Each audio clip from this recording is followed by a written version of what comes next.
Ladies and gentlemen, welcome to our program. Please welcome Niall Gardner, Director of the Heritage Foundation's Margaret Thatcher Center for Freedom.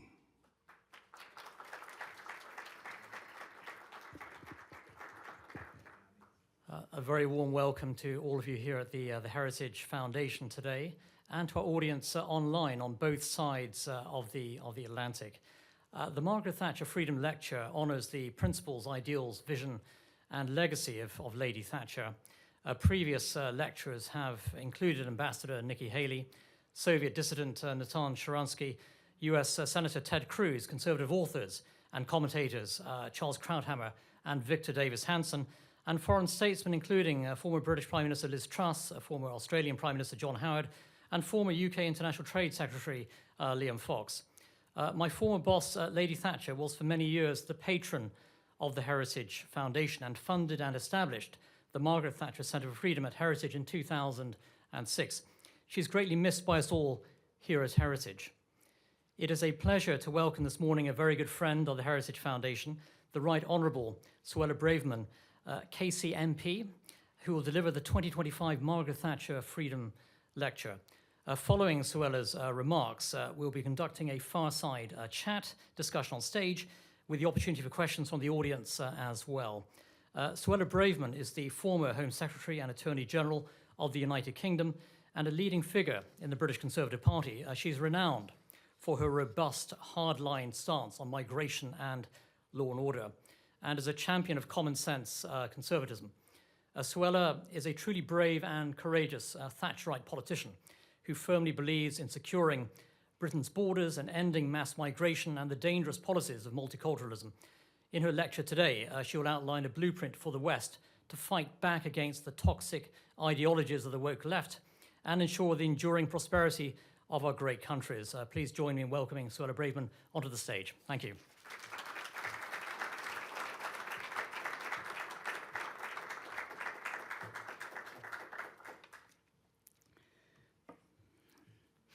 Good morning, everybody. It's a real honour to be here, to be back here. I was here last week for the inauguration. I want to start by thanking Kevin and Niall and the whole team at the Heritage Foundation for your principled leadership over so many years. It's great to see many of you in the room from Heritage and hundreds of people online. But Heritage has been the brightest beacon of liberty, aspiration, and prosperity for many years. Whether it's Project 2025 or forging close alliances across the Atlantic, Heritage stands like a giant, towering over the policy think tank landscape, and I know that you will continue to play a critical role in the fight for freedom in the decade ahead. Now, I stand behind countless individuals who've come before me to deliver this annual lecture, like Natan Sharansky, the Pulitzer Prize winner, Charles Krauthammer, to the most recent Liz Truss, who've all had the honour of taking to this podium in Washington, D.C. Liberty, aspiration, and prosperity have been in short supply in the USA for the last 4 years. But like precious jewels, recovered from the rubble of a disaster, they can be dusted down. Pull away the cobwebs, brush down the dirt, and you'll see what was always there but obscured. The glowing light of the genius of the American people, their common sense and fairness, and their aching desire to get on and move forward, to make a better life for themselves, their families, and their communities. As Reverend Saul put it so passionately during President Trump's benediction at the inauguration last week, from every state, every city, every village, and every hamlet, let freedom ring. And it's about that dawn of freedom that I want to speak to you today. It's exactly what's happening now that President Trump is back in the White House. The United States is once again the shining city upon a hill to which the UK and indeed the world will once look for leadership, for courage, and for freedom. For us in the United Kingdom, our jewels of liberty, aspiration, and prosperity lie buried under the weight of socialism, the shackles of political correctness, and the feebleness of our political class. It's now for us in the UK to look enviously from the outside in, from the doghouse of international relations. As the world seems to be waking up from its woke nightmare, be it the United States, Italy, or Argentina, we in the UK have a government that is more anti-freedom, anti-aspiration, anti-hope, and anti-opportunity than ever before. The contrast couldn't be starker. As other countries rediscover the keys to economic growth, we in the UK stand on the brink of a recession, job losses, and businesses going bust. Under Keir Starmer, the United Kingdom is now more likely than ever to worship at the altar of punitive net zero policies, bend the knee at the cross of a distorted notion of human rights, and submit to the will of supranational institutions rather than standing up for the UK's national security and long-term allies. And that is why, and I regret to say it, but as Donald Trump assumes office for this generation-defining presidency and Keir Starmer stumbles from one crisis to another, it is abundantly clear that the historic and much vaunted special relationship between the UK and the US, one which has endured since the horrors of World War II, was strengthened during the Cold War and formed the defining alliance against Islamist extremism after 9/11, now lies in tatters. And it was our Labour government that broke it. Just as President Trump is finally taking a hard-headed stance against the oppressive regimes across the world, Keir Starmer is nowhere to be seen. In the battle for civilization, the UK has gone AWOL under Labour. On China, while Trump has made clear that tariffs will be applied, has imposed visa restrictions on students and blamed China for the pandemic and collusion with Russia on Ukraine, Starmer has instead sent his chancellor begging to Beijing, looks set to approve the mega Chinese spy HQ in London, fails to implement vital national security measures like the Foreign Influence Registration Scheme, and turns a blind eye to the genocide of the Uyghur Muslims and the unprecedented hostility from the Chinese towards Taiwan and the Philippines. Whilst the US will gradually wean itself off Chinese dependency, the UK only appeases China and prefers to surrender UK sovereign territory in the form of the Chagos Islands to Mauritius, playing into the hands of China by giving them an important strategic advantage in the Indian Ocean. And now, Starmer is intent on appointing Peter Mandelson as our ambassador to the US, a man who has links so deep with China, it beggars belief that he even got onto the shortlist. Labour is betraying the United Kingdom and is betraying the United States. Or on the Middle East, as the new Trump administration took immediate steps to curtail Hamas's brutality, with their leaders being ejected by Qatar and hostages being released, although we keep working and fighting for all of them to be released, and stopping all UNRWA funding, this Labour government reinstated taxpayer funding to UNRWA, the wholly discredited UN agency that has been complicit in the October the 7th attacks and perpetuated anti-Semitism and extremism. Under Labour, the UK government is supporting the vexatious arrest warrants issued by the politicised International Criminal Court against Israeli politicians, has pledged to recognise a Palestinian state and imposed an arms embargo on Israel. In taking these perverse steps, Starmer and Lamy have shown themselves to be Hamas's useful idiots, to stand on the wrong side of history and on the wrong side of America. Or take Iran. We know that Trump has no patience with the Ayatollahs in Tehran, who under Biden sprawled out of control by funding Islamist extremism around the world and their nuclear bomb program. But under Labour, we have a government that has failed to prescribe the IRGC, the Islamic Revolutionary Guard Corps, the head of the snake when it comes to global terrorism. On defence spending, Trump has electrified NATO by demanding 5% of GDP to go towards military budgets. Finally, someone has said it. After decades of underinvestment by the UK, with an ailing army, a depleted navy, and an under-equipped air force, The UK needs to follow suit immediately. Of course it does. Of course we do. But under Starmer, the most we can offer the world's security is a mealy-mouthed, half-hearted promise to get to 2.5% by 2032. It's complacent, naive, and it's dangerous. On the international order, Trump is putting the sovereign national interest first. He recognizes that the multilateral globalist structures of the World Economic Forum and the United Nations and the Davos cliques have had their day and are actively harming our people. Whilst he pulls out of the corrupt, conflicted and incompetent World Health Organization, the UK is increasing our funding to this outmoded organization. Whilst Trump is reinforcing your southern border and demanding that other countries do their fair share to fight the global migration crisis, Keir Starmer worships at the altar of the Strasbourg Human Rights Court and scraps the Rwanda scheme, which would have stopped the boats. Whilst Trump deports thousands, Starmer appoints an Attorney General who would rather represent Jerry Adams and Shamima Begum than put the UK national interest first. It's why I keep arguing that the UK must leave the European Convention of Human Rights, scrap the Human Rights Act and the Equality Act if we are to fix the crisis on our southern border. Of course, Starmer won't do that.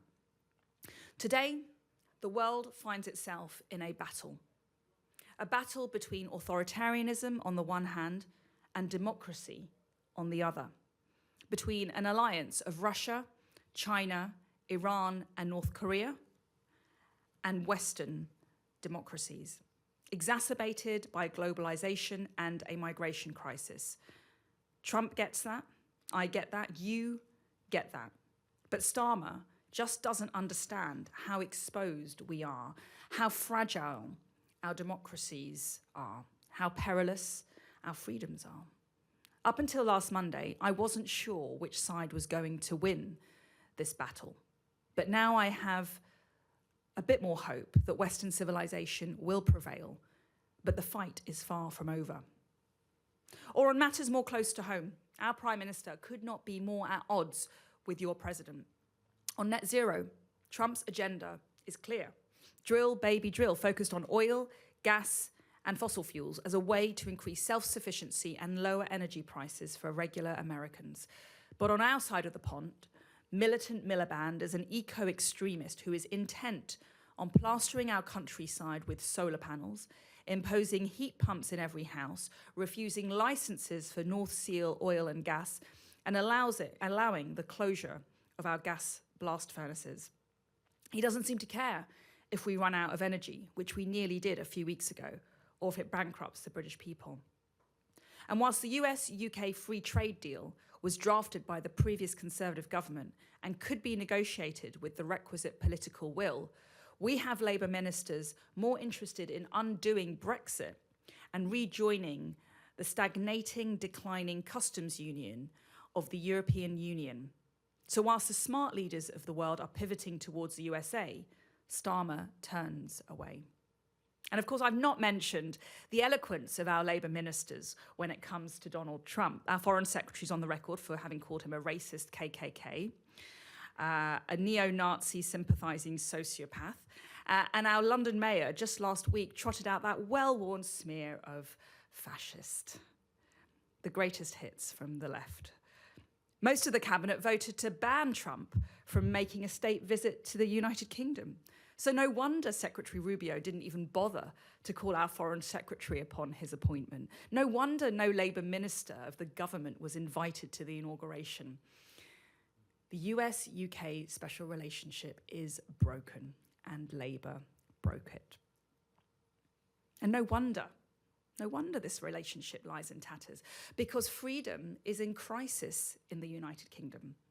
Superficially, of course, we have an electoral system, a functioning democracy, and the rule of law, all cherished foundations.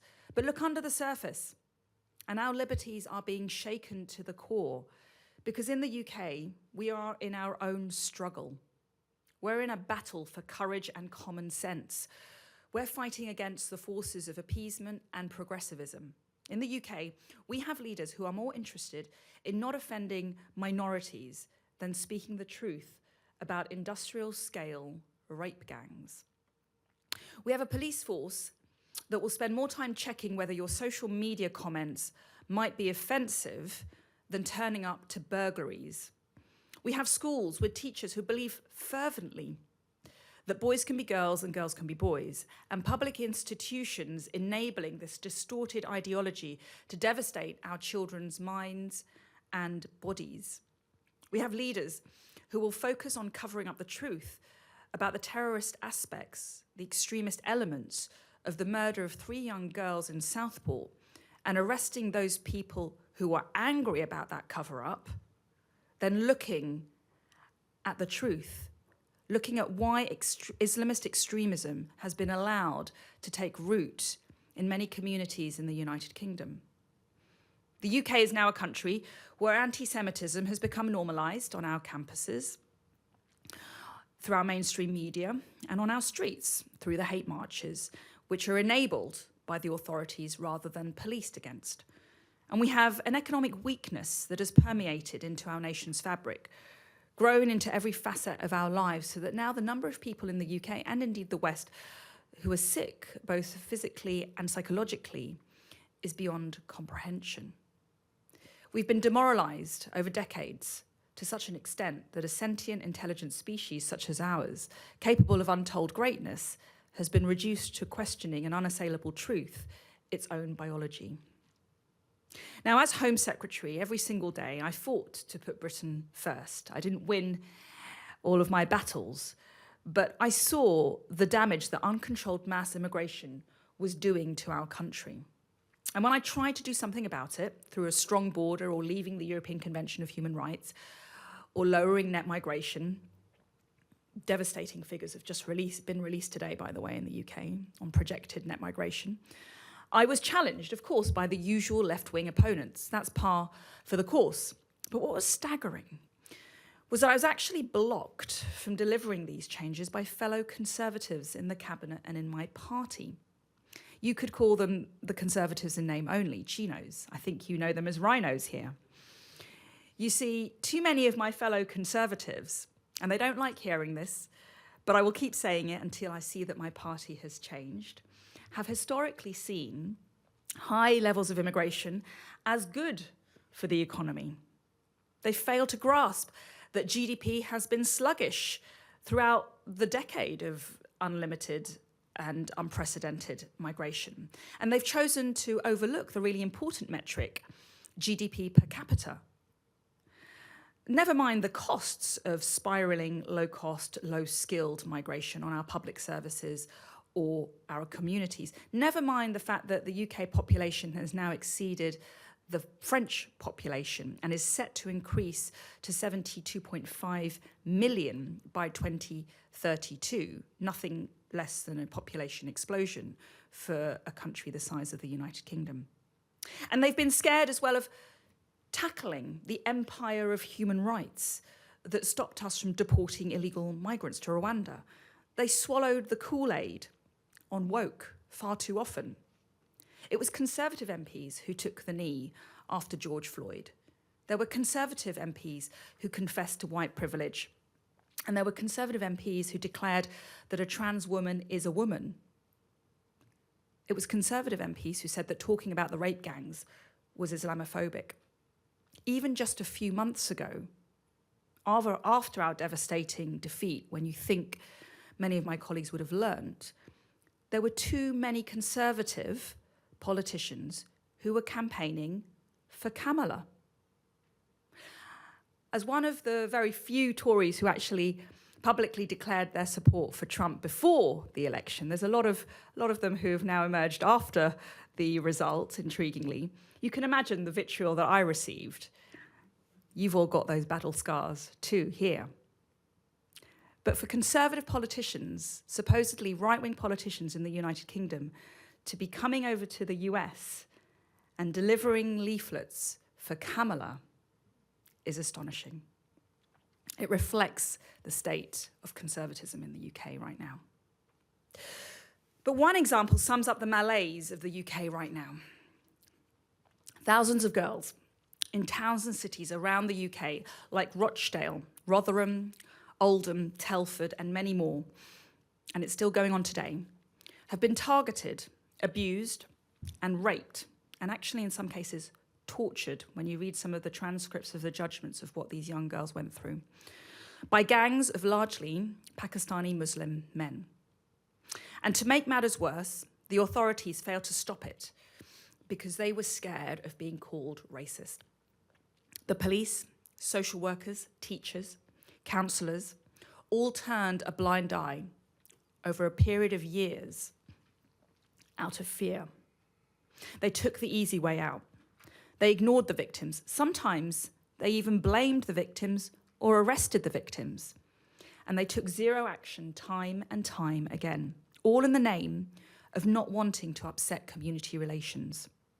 Thanks to a few brave whistleblowers and investigative journalists like GB News. And is GB News here?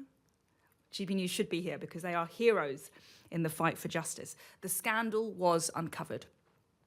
But even as recently as 2023, when I, as Home Secretary, took an interest in this issue and chose to visit Rochdale and Rotherham to meet the victims and survivors and tackle the issue, I was smeared as being racist, even by some Conservatives. In a way, the fear that crippled those who let those girls down was proven right. That didn't deter me, though. I'm proud of the specialist task force that I set up as Home Secretary, which led to over 500 arrests and safeguarded over 4,000 victims through its investigations. Much more needs to be done, and the problem continues today. But to be honest, until Elon Musk came along, it was a taboo in Britain. Until a few weeks ago, there has been an unwritten code in our country. Talk about the rape gangs, and you will be called Islamophobic. I'm glad that many more have found the courage to voice their anger today. Thank you, Elon. Or take Southport. In response to the brutal murder of 3 beautiful young girls aged 6, 7, and 9 last summer, the government covered up the terrorist elements of the case. The Labour government continues to shamefully deflect blame from the killer himself, the murderer himself, onto social media companies, internet platforms, and Amazon, where the murderer bought his knife. So in the name of multiculturalism, politicians of the 3 main parties have consistently refused to address the elephant in the room, that millions of people coming into the UK do not have our best interests at heart and refuse to assimilate. Too many immigrants into the UK refuse to learn English. They refuse to wear Western clothes, and many do not want to embrace the Judeo-Christian culture that defines and founded the United Kingdom with all its wonderful freedoms and opportunities. And the reason I feel so strongly about this is because I know the power and good that Britain brings to the world. My parents, born under the British Empire, came to the UK with nothing in the 1960s. My mother was an 18-year-old girl when she was recruited by the National Health Service in Mauritius to come to the motherland to work as a nurse. And my father, kicked out by Kenya, came to Britain's shores, clutching just his British passport. A passport for him, as he stood on the tarmac at Heathrow Airport aged 19, embodied hope, opportunity, and freedom. My parents built their life by revering Britain. They had nothing but gratitude and admiration for the British Empire and what our country symbolized to humanity. They worked hard, they saved, they integrated, and they were welcomed by the British.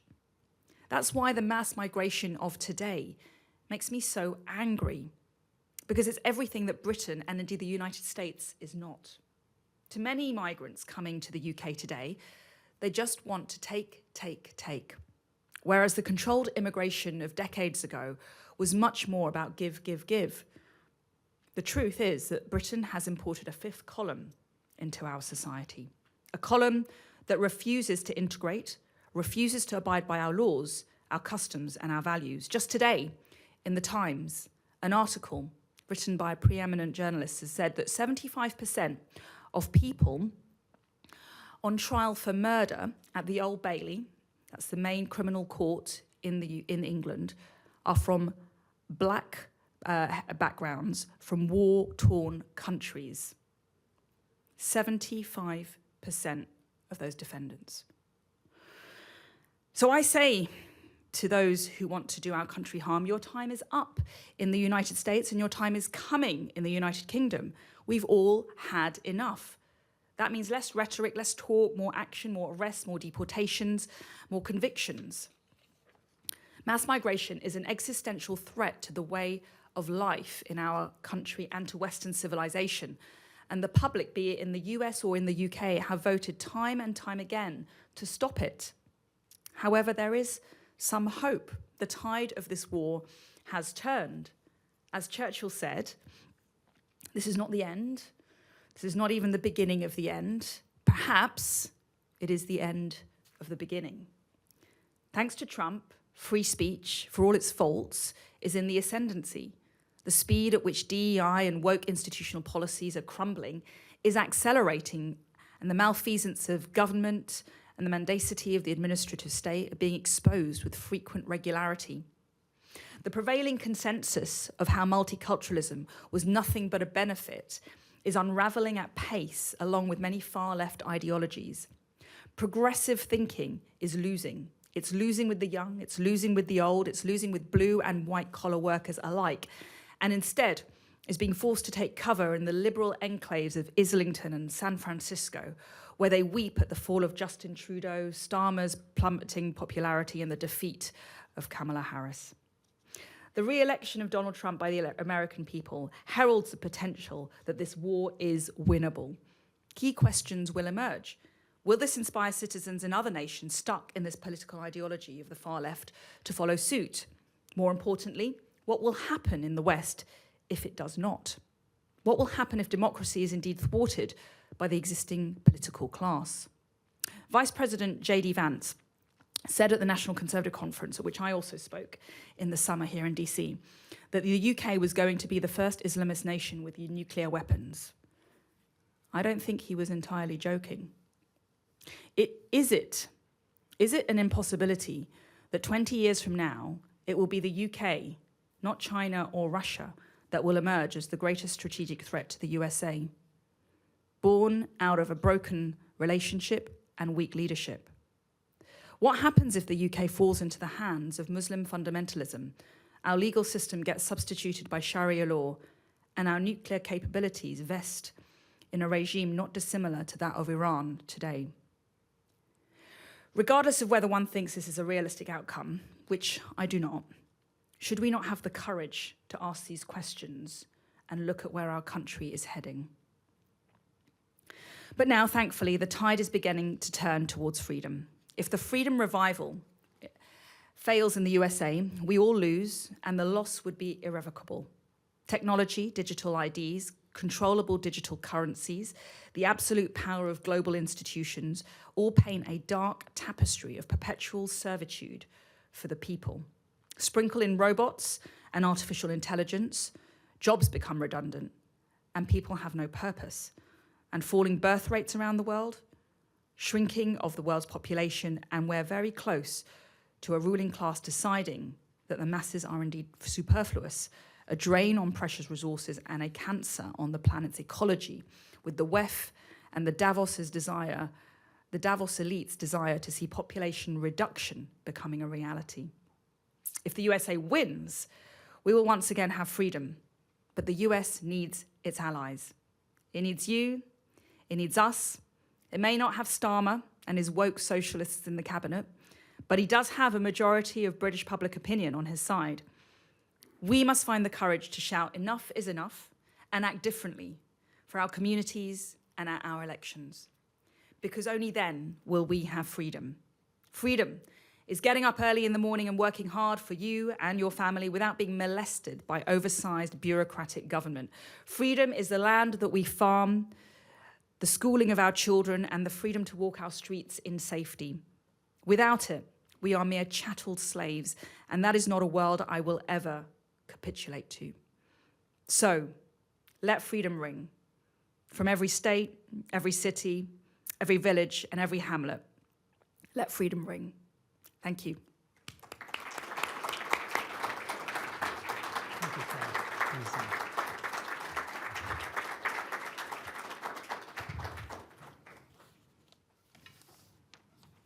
Suella, thank you for a really powerful speech. I think it's one of the most powerful speeches we've seen at the Heritage Foundation, actually, in all the years that I've been here, and a real wake-up call for the British government, not necessarily for the British people. I think the British people already share so much of your aspiration for the future. But your remarks, I think, were a real warning about the future, the potential future of the United Kingdom, unless it changes course. And I think that this is a message that should be heeded really on both sides of the Atlantic. Fortunately, the United States is moving in the right direction. The UK seems to be moving in an increasingly perilous path. I'm going to ask you a few questions on a range of issues, and then I'm going to invite questions from the audience, and I'm sure there are plenty of questions. But I'm going to actually kick off with an issue that is of growing interest here in the United States. It's an important issue for the Heritage Foundation, and this is the issue actually of Prince Harry's immigration records. And as you will know, many of you will know here, the Heritage Foundation has called for the release of Prince Harry's immigration records in light of his admission of widespread illegal drug use in his book Spare. And in fact, we took the Biden administration to federal court on this issue, and it's become actually an issue of intense public interest, and it's a growing media story in the United States. In your view, should Prince Harry's immigration records be released by President Trump? You have a new U.S. administration with an entirely different approach towards border security and enforcing the rule of law. What's your view on this matter? Well, I think that they should be released. Prince Harry is not above the law. If he is choosing to come to the US and reside in America, he needs to follow American rules. And we can't have a situation where there are special rules for him and different rules for another person.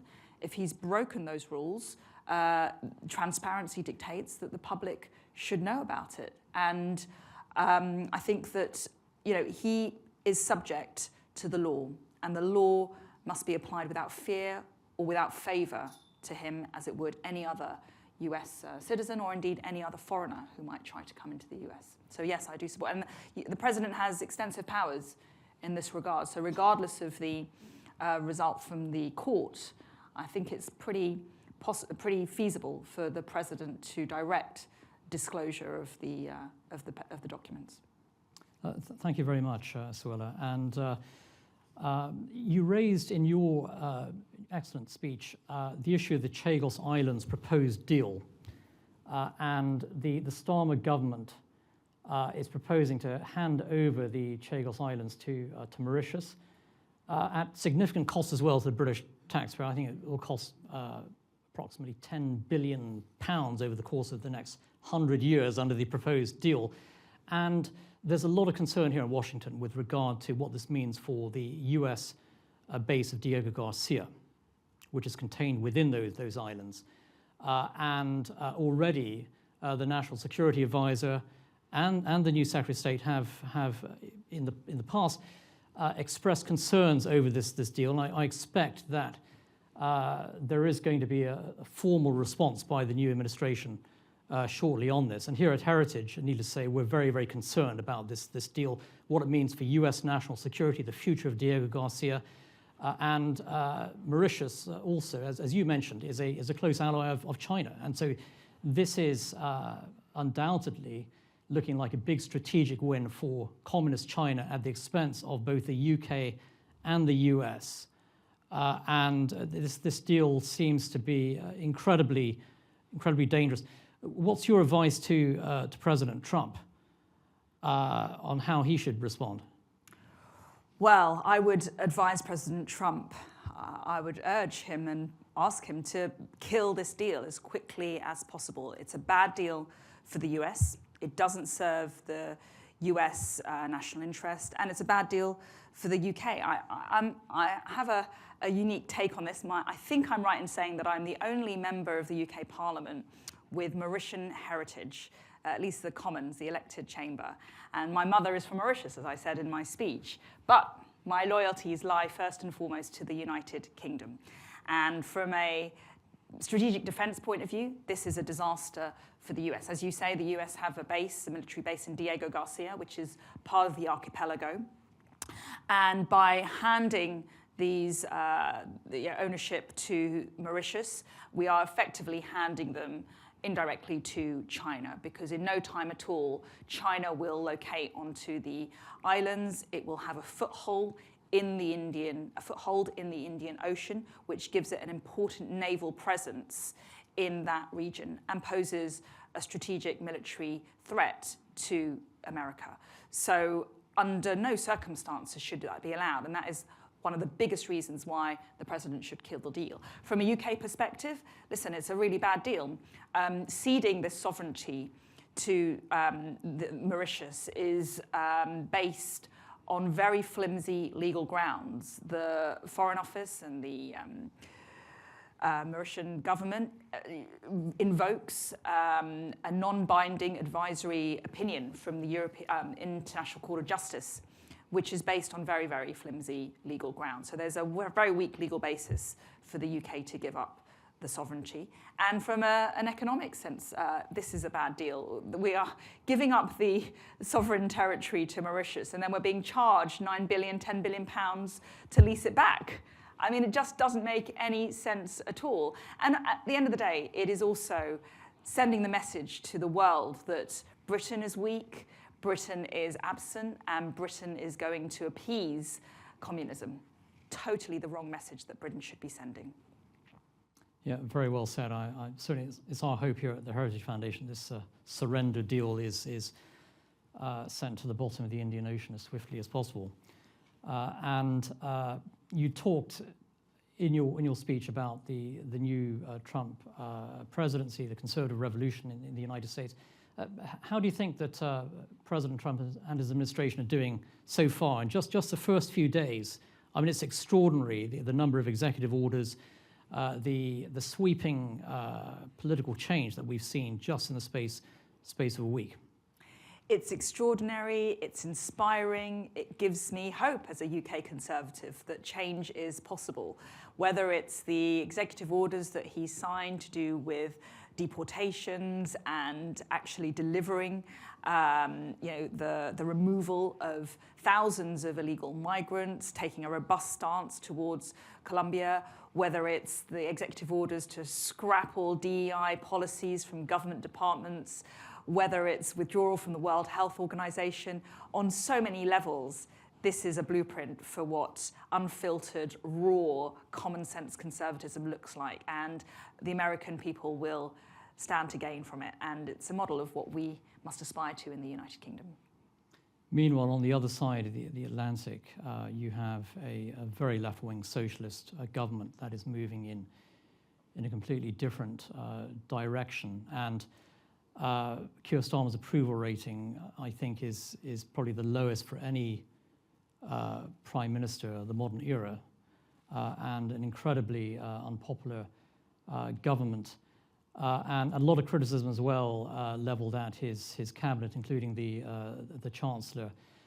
In your view, Suella, do you think that Rachel Reeves, the British Chancellor, is destroying the British economy, undermining the effectiveness of the United Kingdom on the world stage through her socialist economic plans? Absolutely, yes.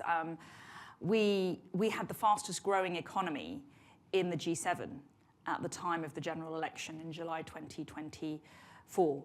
We had slashed the deficit from over 10% to just under 2%. We had cut public sector net borrowing, again, from about 9% to, again, just over 1%.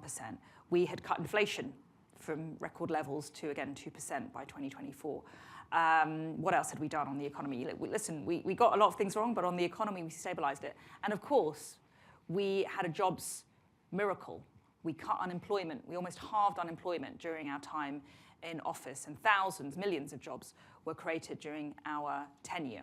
So in many respects, we left the economy in a good condition for this incoming Labour administration. And in such a short space of time, they have wrecked all of it. And it's the British people who are going to suffer. So whether it's imposing the punitive increase to employers' national insurance, effectively a jobs tax, making it harder and more expensive for employers to hire people, or whether it's the sluggish growth, which means that we're going to probably enter a recession this year.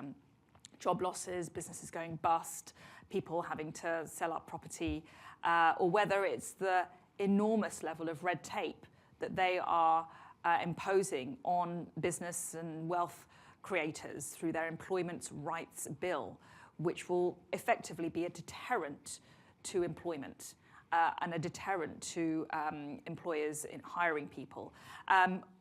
Or whether it's the inflation-busting payouts that they've handed to the union barons. Effectively, in the UK, we now have an economy that's not run by elected politicians. It's run by the militant unions in our country who are dictating the terms to this socialist Chancellor of the Exchequer. And we have a Prime Minister who doesn't really have a grip and doesn't have a view on how to generate growth, how to cut taxes, how to reduce the size of the state, and how to generate prosperity. So yes, the economy, the British economy is tanking, and the real world effect is misery for the British people. A truly frightening outlook for the United Kingdom. And you did speak about Brexit and Brexit under threat.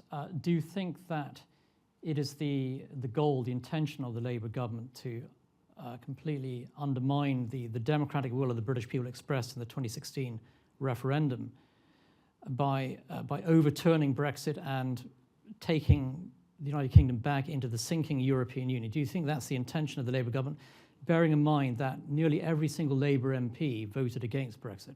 Yeah, I think it is their intention. De facto or de jure, I think that they will undo Brexit. And pretty much most of the cabinet campaigned for a second referendum. They didn't just vote Remain and oppose Brexit, they actually wanted to undo Brexit and, as you say, go against the will of the 17.4 million people who voted to leave the European Union. I was one of those 17.4 million. I campaigned to leave the European Union because I wanted control of our borders, over our laws, and I wanted our sovereignty back. But under Labour, and it's very apposite that we're talking about it this week, this is the 5-year anniversary of us leaving the European Union. It was at the end of January 31st, that we actually formally, officially, legally left the European Union. That we are actually now talking about the prospects of it being reversed.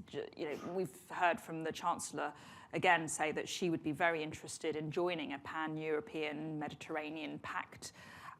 They've talked about a defence agreement that would involve pooling. I mean, that even goes further than our previous membership of the EU involved, with pooling military budgets and ceding sovereignty over foreign policy. But they're very interested in joining the customs union.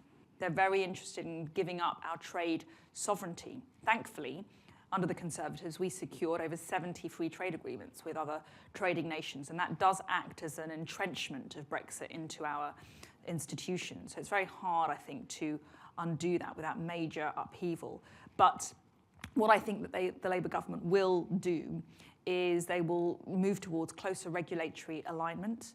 They will probably make some kind of agreement with the EU on migration. I imagine that they will open the door to free movement of people, and they will work towards ever closer union. And it's completely nuts. The EU economy is in decline. It's stagnating. It's not a fast-growing economy. The fast-growing economies of the world are in the Far East and the USA. These are the economies where our British interests economically lie. But because of ideological zealotry, this Labour government won't see that. And we were both actually at the Vote Leave headquarters on referendum night celebrating the Brexit victory, and it's very sad to see the socialist government trying to thwart the democratic will of the British people here. The Conservative Party, as you pointed out, has really struggled, of course, in recent years, and not least because it has on many occasions failed to advance conservative principles and policies. What is the future of the Conservative Party, arguably the most successful political party in the history of the world over the course of the last couple of centuries, but in real crisis at this moment? Reform, headed by Nigel Farage, surging in the British polls. Should the Conservatives and Reform be working together in order to oust Labour at the next general election? And the stakes are incredibly high. The stakes are very high, and our failure as Conservatives needs to be laid bare, and we need to be honest about it. We need to take responsibility for it. We were scared of being Conservative.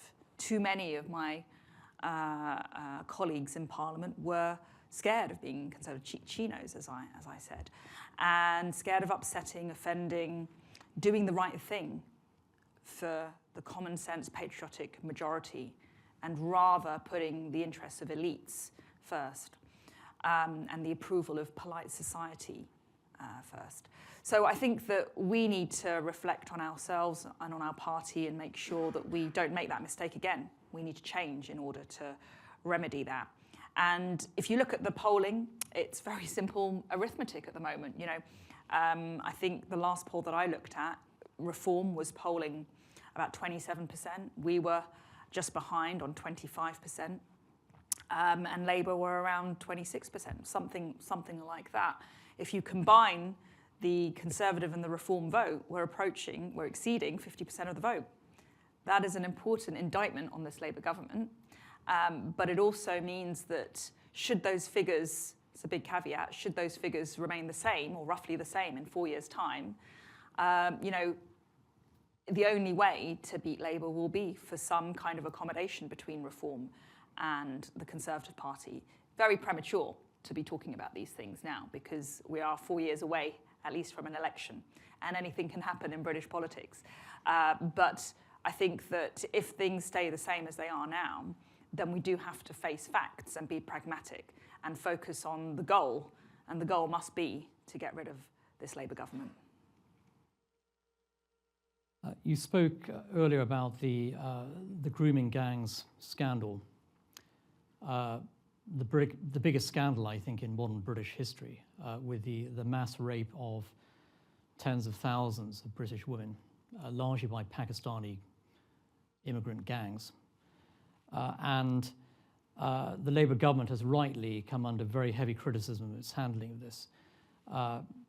If you were Home Secretary today, how would you be handling the grooming gangs scandal, and what measures would you be taking? Yeah. Well, one thing I wouldn't be doing, which is what Keir Starmer did, was branding all those who are concerned about this grooming gangs, rape gangs scandal as being far right. That's what he did literally a few weeks ago. He said this was a far-right bandwagon. And actually just today a report has emerged from the Home Office repeating that same trope, that anyone who talks about grooming gangs, anyone who's concerned about it, is propagating far-right ideology. Yes, that's what the left does. They want to shut it down. They want to shut the truth down. They want to shut justice down. The truth is not racist. Justice is not racist. And that's why we all need to be courageous to fight against this nonsense. If I were Home Secretary today, what I would be doing is, first of all, I would be focusing on the operational response, because as I said, this is still ongoing. And these rapists are still operating in plain sight, with the authorities continuing to do nothing because they've got away with it for a decade. So why would they change now? I would be looking at what resource the various police forces have diverted to the investigations. I would be increasing the specialist police resource to expedite the investigations, to get more arrests, to get more charges, to get more trials and convictions and sentences. We saw in the summer how that can be done. When the Prime Minister is seized of an issue that he's interested in, he can get results. In the summer, he was very angry about the Southport riots. He convened the criminal justice system, and he galvanized the police, the prosecutors, and the courts to move quickly so that they fast-tracked the cases. People were rioting on a Saturday, and they were in court on a Sunday, and they were being banged up on a Monday. It was being fast-tracked so effectively, and they managed to get very significant sentences. Keir Starmer could do the same if he had the political will on rape gangs. That he is choosing to do nothing speaks volumes. I would also be passing legislation to change the law. One of the failings and the reasons why this got out of control is that there were no obligations on professionals to take action. And one thing that's emerged from the various reviews and the reports is that we do need a legal duty to report, a duty of care on the police, on the teachers, on the social workers, on the people who knew about it, professionals, to actually take action if they see this trouble happening and this behaviour going on. And that way we can actually hold people to account when they fail to safeguard vulnerable people. And shockingly, the Southport killing crime has not been classified yet as officially as a terrorist incident by the Labour government, which is incomprehensible. And it is. So there were several charges put to the defendant. He pleaded guilty to all of them. Some of those charges were terrorist offences. He was found to have been looking at extremist, Islamist material online. He was making, explosives. And the authorities and the government have so far still refused to describe the whole incident and the murder as terrorist motivated or terrorist in any way.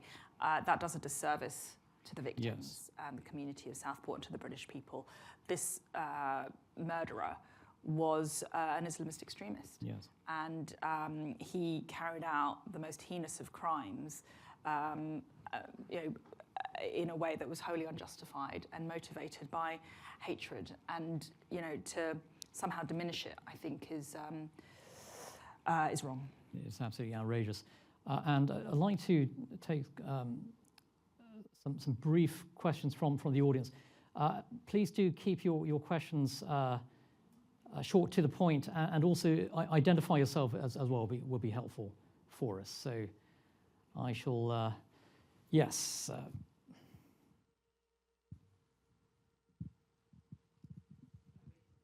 Actually, go ahead, Diana. Yes, yeah.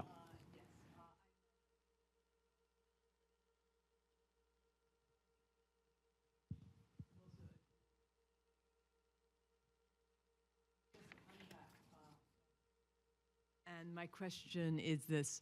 A lot of people were not sure the difference between Conservatives and Labour when it comes to environmental policies such as net zero, which is so damaging to the economy, as you pointed out. And I was wondering if you could say something about that. I think previously that has been a fair criticism of us, and that's one example of where the Conservative Party was scared of being conservative. It was a Conservative government that legislated for a crippling 2030 net zero target. It was a Conservative administration that really pushed through a lot of renewable sources of energy in a way that wasn't necessarily very economical for the British people. And whether it's electric vehicles, whether it's an extremely disproportionate and costly focus on renewable energy, whether it's a failure to properly promote oil and gas in our country, I think we, to a degree, the Conservative Party was overtaken by the Green lobby. And it is one example of where we really need to break with that past. And we need to now be unapologetically on the side of lower energy prices and increased and diverse energy supply. And of course, we all care about the environment and we want to do our best, but not in a way that bankrupts the British people. Thank you for that question. Yes, we have a question over here. Yeah. Thank you, Madam, for your remarks. It is inspiring to see someone stand up for her principles in a situation that is much bleaker than in America. I'd be curious to hear your thoughts on the disconnect between the political class and the citizens of the United Kingdom. You mentioned that very briefly in your remarks, and I wonder how that damage, that the gap between those two classes, have contributed to the decline in the United Kingdom, and how that gap can be bridged. How can the political class once again serve the citizens of the United Kingdom? It's a great question, and I think it goes to the heart of why my party failed so badly last year. It would be a mistake for outside observers to read the results of the last general election as the British people embracing socialism, just because the Labour Party won that general election with a record landslide. Labour did not win. Their vote share actually stayed the same in many cases. Well, actually, Keir Starmer won with fewer votes than Jeremy Corbyn lost with in 2019. So their vote share has remained quite stubbornly low. This general election result is not a reflection of a newfound love of the British people for left-wing politics. It's a reflection of a wholesale collapse in the Conservative vote share. Our vote crumbled because people were angry with us and they felt very let down with us. Millions of them went to Reform, the challenger right-wing party, and that split the right-wing vote. Millions of them didn't even turn out to vote, actually, and that's how Labour came through. That is what the general election 2024 means. And the disconnect between the British people and the Conservative Party was really played out in that general election. And there's no bigger example of how that disconnect has manifested itself over the last decade, and it's through migration. Every Conservative Party manifesto, I think since 2010, has promised to lower overall net migration. So this is not about the boats coming in illegally on the south coast. This is about the number of visas that we issue through our own will to people coming in from abroad. So every manifesto, 2010, 2015, 2017, 2019, 2024, we've promised to lower migration. Throughout that period, what's happened to migration? It's increased, and then it's exponentially increased towards the end. We're totally out of touch with what the British people have been saying to us time and time again. They voted for Brexit. The Brexit vote in 2016 was in large part motivated by desire for lower migration. What happened after Brexit? Immigration soared. And as I said, data from the Office of National Statistics published today shows that in 2023, I think it was, for the first time, our population overtook that of France. And we are projected to continue overtaking it by some margin. But we are seeing nothing less than a population explosion. Immigration is one example of how the party has been so disconnected. Why has it been disconnected? It's because elites in our party have been more persuaded by an economic orthodoxy that has been prevalent in the Treasury, in the Office for Budget Responsibility, in the Department for Education, the Department for Health, and the Department for Business. The government institutions have worked on a belief that more immigration is better for the economy, full stop. They haven't looked at the costs of low-skilled, low-wage migration. They haven't looked at the pressure on public services. They haven't looked on the pressure on housing supply. Haven't looked on the tension that it's placing on communities. They've just thought more people coming into the UK is going to be better for the economy. That is manifestly wrong. And we've been out of touch. And as a result, we were kicked out of office. Thank you. And I think that, let me see, is there any further questions here? We have one over here, and I think we're nearly out of time, but please go ahead. Yeah. Thank Thank you.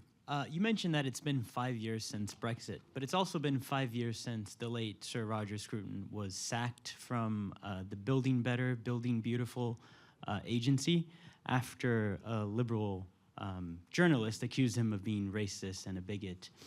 And he was sacked not by Labour, but by the Conservatives. And I guess my question is, what is the Conservative Party doing to sort of remedy that disconnect and to formulate itself as being true conservative? You know, you pick up on a very powerful example of how we were scared of being conservatives. Roger Scruton, the preeminent conservative thinker of our generation, who set out a philosophy which represents patriotism, or as I would put it, family, faith, and flag conservatism, which is, you know, not far off the MAGA philosophy. It's very much what we need in the UK. It's a philosophy that I very much support. Was, as you said, smeared as racist for speaking about issues that were very pertinent, and to make matters worse, kicked out or sacked by the Conservative administration. A great example of where we lacked a backbone, where we lacked courage, and we lacked foresight of what it means to be conservative. And time again, conservatives are smeared as being racist, Islamophobic, fascist, extremist, divisive, because they're trying to speak about uncomfortable truths in our country. And it's this weakness that has really been our downfall. And so your question is, what are we doing? So that was a disgraceful decision. And again, another reflection, whether it's net zero or out of control immigration, that's another example. Or Conservative ministers saying that trans women are women, another example of where the chinos were running the party and the government and the country and not proper conservatives. What are we doing to fix it? Well, we have a new leader, Kemi Badenoch. She has been very honest about the problems of the previous administrations. Let's hope that she now takes steps to remedy those failings, and time will tell. You know, it is a work in progress, and time will tell if we have genuinely changed and actually rediscovered our authentic, unfiltered, common sense conservatism. It's what we need as a party, but moreover, it's what the British people need. Yeah, thank you for that question. Roger Scruton, of course, was a good friend of Lady Thatcher's, and I think one of the most brilliant minds of the last two generations, frankly. It's so important, as well as you mentioned, for conservatives to really stand up for conservative principles, ideals, and policies, which is really at the heart of Margaret Thatcher's message. And it's been such a real honor and privilege to host you today. Your remarks are incredibly sound, I would say. And my former boss, Margaret Thatcher, if she were here with us today, I think would have heartily approved of everything you said. And she would have been, I think, greatly concerned about the current state of Britain. I think she would have had a lot of hope, of course, for America with the new leadership here. And America seems to be undergoing a tremendously powerful revolution in the right direction. But for Britain, there is always hope in the future, and we need strong, conviction-based leadership of the kind that Margaret Thatcher advanced, but also you're advancing today. So thank you very much, Suella, for a fantastic speech, a superb discussion, and thank you to our audience in person and also online in the US, UK, and across the world. It's been great to host you all today, and we look forward to welcoming you all back for future events here at the Heritage Foundation. So a big thank you to all of you. Thank you.